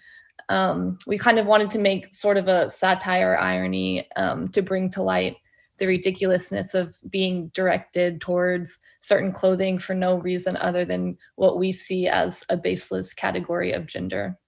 Now I'm going to pass back to David to finish. Sorry. Después de este enfoque del diseño de moda y del patronaje desde una perspectiva que tiene en cuenta el género, que lo estudia, lo analiza y lo cuestiona, llegamos a conclusiones y reflexiones críticas con este sistema. Creemos que es importante tener un discurso consciente del contexto en el que vivimos y un discurso de aceptación e inclusión de la existencia de las identidades no conformes, un discurso antirracista y un discurso con conciencia de clase, y sobre todo creemos que es importante saber identificar y entender el origen de las estructuras que oprimen todo lo anterior. ¿Qué tiene que ver el género con la emergencia climática y una conexión entre sostenibilidad e identidad? ¿De dónde surgen los problemas de la industria de la moda? Al final consideramos necesario poner nombres a las cosas porque si no, no existen y no son visibles. Queremos poner el capitalismo y el neoliberalismo en el punto de atención y culpar a estas estructuras y a sus dinámicas. Es necesario entender las relaciones de poder y de dinero y cómo estas definen la historia y los elementos que conforman nuestro entorno pasado y presente, incluyendo la moda. Todo esto nos deja con una realidad de guerra de clases, de desigualdades que separan cada vez más ricos de pobres, de violencia de género, de opresión de las identidades y disidencias de género y de problemas medioambientales que conforman este sistema capitalista que, aunque cada vez más obsoleto, vivirá hasta sus últimas consecuencias en su forma más violenta y peligrosa. Gracias.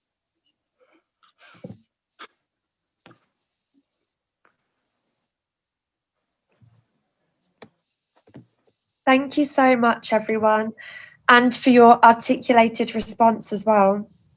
The role of irony can never be looked further as well when engaging fashion, and also when you're conveying very complex and sensitive issues. Often irony is a real hook in to make it more accessible for people who could either be often overwhelmed or intimidated by such subject matter. Pattern making is also deep-rooted in fashion history. Patriarchal system has seen men designing for women and the physicality of a garment for a body they often do not represent. The issue of pattern making and embedding gender perspective throughout a garment is really complex because it is throughout history and it's embedded within a physicality and decades throughout history of how the body is perceived by another gender's eyes. And now I introduce our next group. Welcome. Are you all ready? This looks exciting. Thank you. Bueno, nosotros somos el equipo 9, somos Christopher, Megan y Gemma. Y bueno, nosotros hemos afrontado el proyecto desde el punto de vista del estilismo y un poco nuestra idea semilla surgió a través de las charlas con los expertos, en concreto el speech que dio Josh Jacob, que bueno, habló un poco como que debido a la crisis que estamos viviendo, a la pandemia, la comunidad y las personas disidentes de género hemos perdido todos aquellos espacios mayoritariamente nocturnos en los que podíamos expresarnos, compartir vivencias, comunicarnos, ¿no? Y un poco nuestra idea ha sido como intentar encontrar una solución a eso, y inevitablemente nos ha llevado a donde estamos justamente ahora, ¿no? Que es el mundo virtual, que a veces da la sensación que lo podemos ver como un enemigo, ¿no? Como que últimamente estamos todo el tiempo con ordenadores, con pantallas, pero hemos pensado que puede ser una forma de darle la vuelta, ¿no? y aprovecharlo, y ya que hemos perdido estos espacios reales, por así decirlo, de expresión, invadir el espacio virtual, hacerloslo nuestro y utilizarlo a nuestro favor para generar un cambio social, ¿no? Entonces, hemos investigado sobre la idea de los avatares como forma de representación y para interactuar, ¿no? Y como una forma de expresión en un espacio libre, seguro, no como la calle, ¿no? Que la calle o la vida diurna en la que muchas personas disidentes de género se encuentran pues como con mucha violencia. Entonces, hemos hecho una pequeña investigación sobre los generadores de avatares ya existentes que hay en la red, y nos hemos encontrado con que la mayoría de ellos funcionan con un sistema binario, tanto identitario como de expresión. Es decir, la primera pantalla que aparece cuando entras en el generador ya te obliga a posicionarte de una forma binaria, ¿no? Y luego, una vez estás dentro, pues toda la ropa está categorizada por género. Entonces, nuestra idea y nuestro proyecto sería como generar nuestro propio generador de avatares en los que pues, las personas se puedan sentir libres para expresarse, también para investigar y modificarse corporalmente, tocando también el tema de la disforia de género que sufren muchas personas. Y bueno, para ello en el proceso hemos hecho algunos mood boards. Este es el mío, que bueno, es un poco la primera idea que yo tengo sobre lo que significa un avatar. También he puesto fotos de cuando era pequeña y como mi relación con el mundo virtual. Y bueno, a continuación los mood boards de mis compañeros, que ellos os explican mejor. Este es el de Megan. Megan, if you want to explain your mood board. Hi there, yeah. So basically it was exploring, I found it very interesting that Shudu, she is a completely digital supermodel, and there's loads like that on Instagram. Like, she's top model, modeling for like so many fashion brands, and she doesn't even exist. So I thought that was very, very interesting. And obviously going on the sustainability side of things, obviously the clothes aren't being made, so it's very sustainable. And avatars have just, in our day-to-day life with iPhones, like you can make yourself look like a unicorn just on your phone, and like you can really extend yourself into that digital world, like in your hand every day. And then just some other examples of avatars being used. Yeah. Christopher, you there?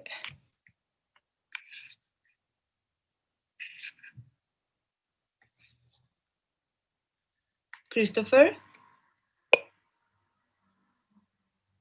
Well, I don't know if Christopher is here, but that's his mood board. I mean, I wish he was here to explain. Bueno, continúo y si Christopher viene, pues vuelvo a su mood board. Y bueno, para seguir un poco con el tema de las referencias, hemos estado también investigando sobre diferentes artistas y bueno, en Instagram mayoritariamente que trabajan sobre el tema del avatar, ¿no? Y nos hemos dado cuenta de que muchos de ellos son queer y utilizan esta herramienta como herramienta terapéutica para distanciarse de su propio cuerpo y expresar y gestionar pues muchas veces el tema de la disforia y también de la expresión de género a través de la vestimenta. Son algunos ejemplos. Y bueno, este es un pequeño mood board de recopilación de fotos que hemos hecho durante la semana del trabajo que hemos hecho. Y bueno, esta sería nuestra propuesta final.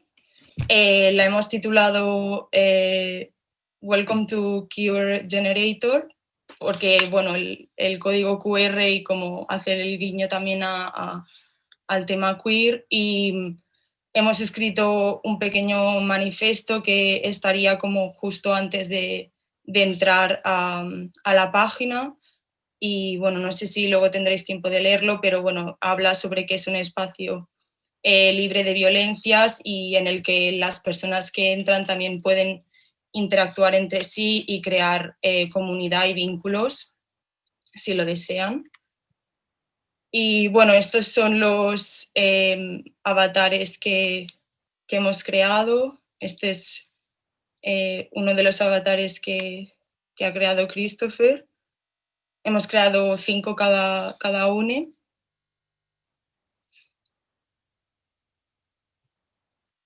Y bueno, estos son los de Meg. You want to say something, Meg? Yeah, so basically the avatars for me was just having fun and exploring what I would be like digitally, or how in any realm I could look and how you could style things. And for me, I identify as she, so it's quite fun to explore with that. For me, completely lost what I was saying. But yeah, these were just yeah, sorry, I've completely lost my thought. Hello? Can you guys hear me now? Yeah. You want to go back to your avatars, Christopher? Yes, please. Sorry, my computer was not catching my audio. So basically, my mood board was explaining how it goes into looking into different alter egos, because in real life, people have alter egos, and sometimes they keep it to themselves, they try to express it. So when talking about my avatars, each look that I styled is kind of presenting one of my alter egos. It's like the first one being my more edgy, wild self, that it's a bit more like to myself. And the second one being very grandma chic. And the one on the left is like me running out of my bed, having to go somewhere. And the last one is like homeless me, the days that I just want to cover my face and just not be seen, but obviously being seen. So looking into the idea of styling, I tend to style myself very gender fluid, kind of wearing clothes however I want to wear them. And the idea of having a avatar to kind of express yourselves is quite nice, just because then you could digitally enhance yourself in any sort of way you want, without having to, I guess, put on the face that you need to when you go outside.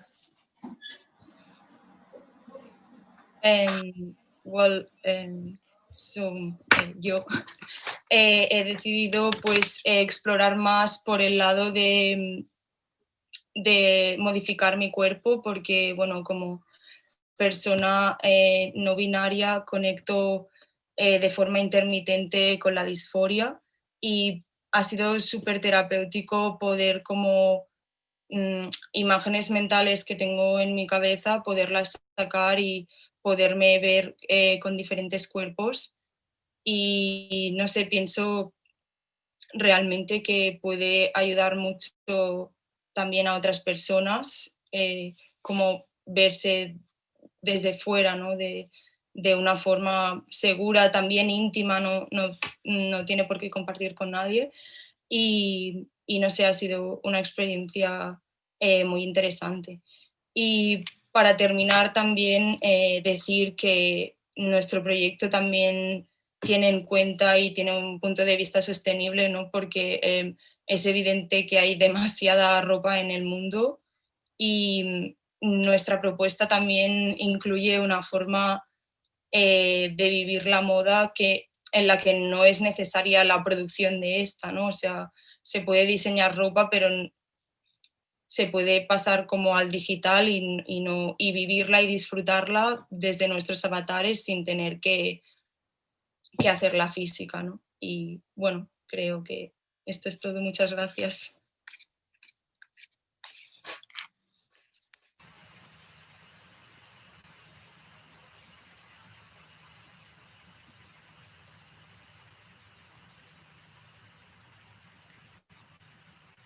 Thank you so much, Team 9. I love this living without limitation, and you touch on the loss of safe spaces as well in real life, which under the lockdown, I think you're so right, and especially under queer communities in particular, having that this kind of nightlife culture is such an important outlet for being around people and like-minded people. So to find alternatives in a URL landscape with the current situations going on is a fabulous alternative. To build on our positive social impact, we must acknowledge the intersectionality of sustainable approach. The year of 2020 has seen multiple pandemics. The international lockdown has allowed a luxury and period of time of reflection of how our local actions hold global impact. Our students take on their role as global citizens seriously, whether that be in real life or online, and the response in the work reflects this. In the final of our group presentations, which I'm delighted to present, Group 10 closed with their exploration of gender perspectives in fashion. Welcome, if you are ready.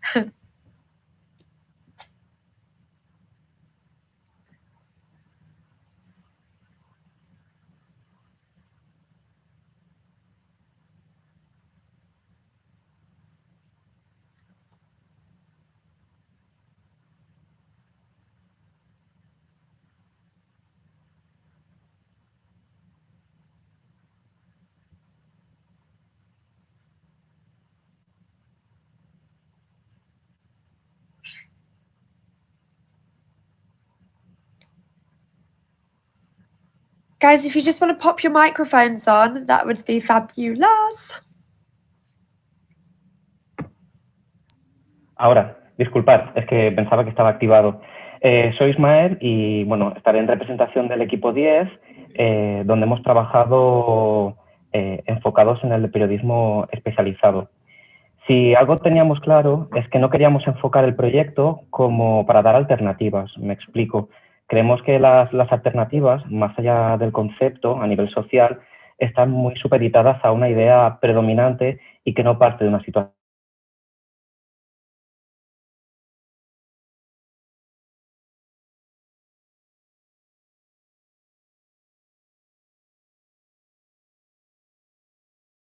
ha tenido bastante repercusión una portada, la que corresponde al mes de diciembre de la revista Vogue edición americana, donde aparece el cantante Harry Styles llevando un vestido o algo que se insinúa como un vestido. Desde las redes sociales, lo que se había aplaudido como un acto reivindicativo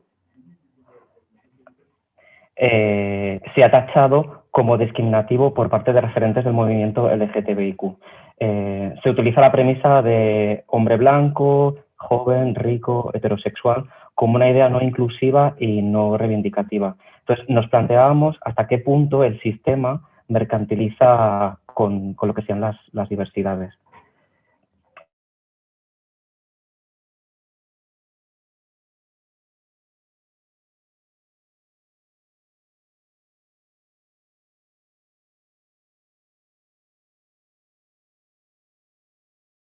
Judith Butler como Joan Rivière, donde la idea del uso de la moda como parte de esa máscara que era generadora de apariencia. A partir de aquí nos planteamos, ¿no?, si sería posible un futuro hipotético donde la prenda no formara parte de ese discurso.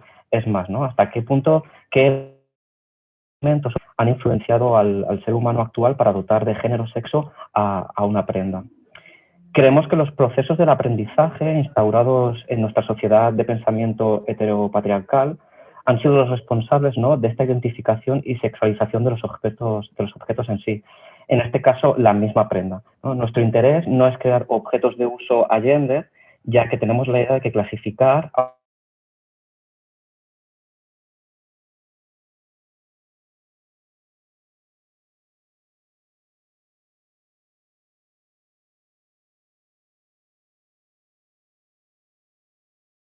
para el challenge es una carta abierta, como las que podemos encontrar en cualquier publicación, donde a partir de la portada del Vogue nos adentramos en esas reflexiones. Quizás daría para debatir, ¿no?, la capacidad del individuo como a modo de una tabula rasa, como argumentaba Skinner, y que puede ser que nos cueste poder enfocar estas alternativas, ya que tenemos muy presente a un adulto donde ya se han establecido todas esas bases de imaginario occidental. Por eso nuestra reflexión es focalizar la actuación del cambio en el niño y crear nuevos lenguajes imaginarios donde de una manera muy subversiva se puedan analizar las prendas a modo de objeto y centrarnos en su uso, de esta manera desdibujando todo lo que sean las... ¿no? La portada de diciembre no sería noticia, simplemente sería una portada donde aparece Harry Styles vestido, que no desnudo, inflando un globo. Al ser la propuesta nuestra, ser una propuesta escrita, entendemos que es muy complejo que pueda llegar a entenderse de esta manera, explicando. Entonces, lo que invitamos es a todo el mundo a que pueda leerla para que pueda reflexionar sobre ella. Y nada, esta es toda esta presentación. Muchas gracias.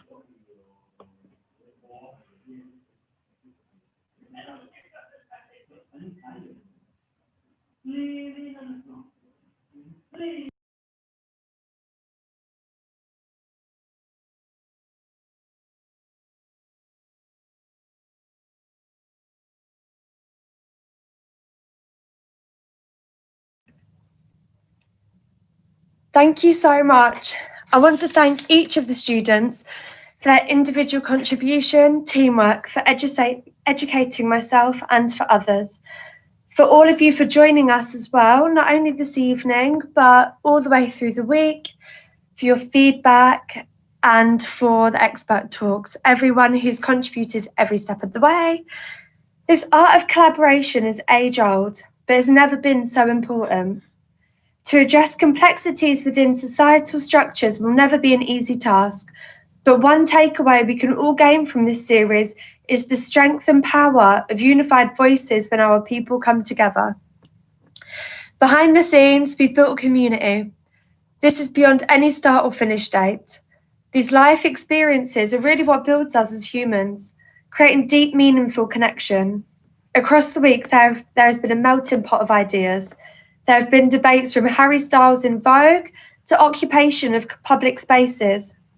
Not limited to the confinement of the teams, the participants have engaged in the world presented to us with sensitivity, carving a safe space to share their own experiences to uplift and educate one another. This is a practice there is no price. This is a progressive space that generates long-lasting change. Each individual has allowed one another into their very deep personal backgrounds, unifying 40 individuals for one common purpose, challenging gender perspectives in fashion. I want to thank also all of our experts who opened the workshops. I hope from this you all took away the power of positive change through action. Together we've defied borders, language barriers, and brainstormed our ability to change the world through fashion. We're in the midst of a fashion revolution, and with no doubt do I think that the 40 of our participants will be at the forefront of our movement. The fight doesn't stop now. I encourage you all to build further on your thoughts and feedback. Keep pushing these perspectives. Keep in touch with this community and open it further. Together we're stronger. From 23rd of November to 31st of December in Barcelona at Glorious Shopping Centre, we will have a showcase displaying the results of the presentations that you can visit anytime. You'll find more on MODA-FAD website and our social media channels. I invite also the participants to a private and informal celebration, thank you, coming together for a final call which we'll put in the group WhatsApp. And also a final note, I want to bring back in Roberto, who it's been an absolute pleasure to curate this series and work alongside. Thank you so much, everyone, for allowing me to be part of this journey. Thank you, Lucy. I'm going to speak in Spanish, obviously, just to finish this conversation. Mil gracias a todas las participantes. Ha habido momentos que me he emocionado, ha habido momentos que he aprendido de todas vosotras, he ido tomando notas de cada aspecto, de cada punto que habéis sacado partida a esta mirada de la perspectiva de género, que queremos dejar claro que la perspectiva de género no empieza y acaba en ningún momento, no hay un carnet de perspectiva de género de quién es más perspectiva de género en un proyecto, es un camino que hay que recorrer y que es una herramienta que podemos utilizar como una transformación social y justamente, como comentaba Lucy, tenemos una responsabilidad enorme dentro de la industria para que estos cambios se vayan produciendo y es todo relacionado en base al viaje, no es un principio y un fin de un día para mañana, sino es todo un recorrido de cambio de pensamiento, cambio de perspectiva, cambio de valores, cambio de infraestructura, cambio de modelo a todos los niveles. Y por eso creo que ha sido importante tener en cuenta las diferentes herramientas que se utilizan dentro de la moda, ya sea como mencionaba antes Lucy, como el casting, la prensa especializada, los diseñadores, que a veces cae todo el peso en el diseñador para demostrar la sostenibilidad y justamente es detrás de las cámaras, como mencionaba uno de los equipos, donde también tenemos que ver reflejada esa diversidad y ese cambio de valores para tener perspectivas diferentes que normalmente no tienen opinión. También para cerrar me gustaría leer un párrafo que habla justamente de esto. Lo voy a hacer en catalán también para ya acabar con la diversidad lingüística y la riqueza cultural que nos ha unido dentro del mismo challenge y la combinación internacional con Manchester i Barcelona. I dice així: en aquest sentit, i fent una mirada al futur del desenvolupament, des dels moviments ecofeministes s'adverteix que de manera voluntària o no s'haurà de funcionar amb menys energia i en un context de canvi climàtic amb un model de creixement econòmic. Aquest decreixement pot esdevenir en polítiques ecofascistes. Això vol dir que només es tindrà en compte les vides privilegiades d'una minoria, exercint violència física i simbòlica cap a la perifèria global.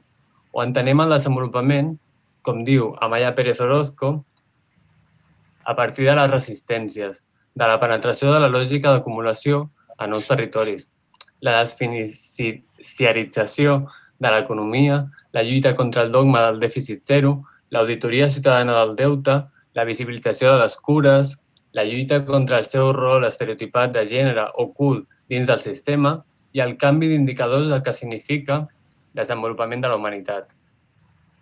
En aquest desenvolupament hem d'incloure, ho hem vist en tots els projectes, el tema de la biosfera, a la qual estem totalment codependent i correlades dins d'aquesta idea de vida. Moltes gràcies. Thank you. Thank you, Lucy. Thank you, MODA-FAD.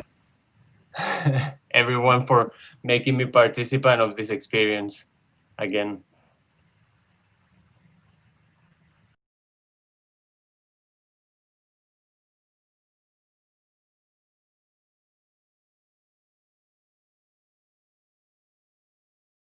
Our Sustainable Challenge family. Thank you so much. Muchas gracias. Thank you. Bye-bye.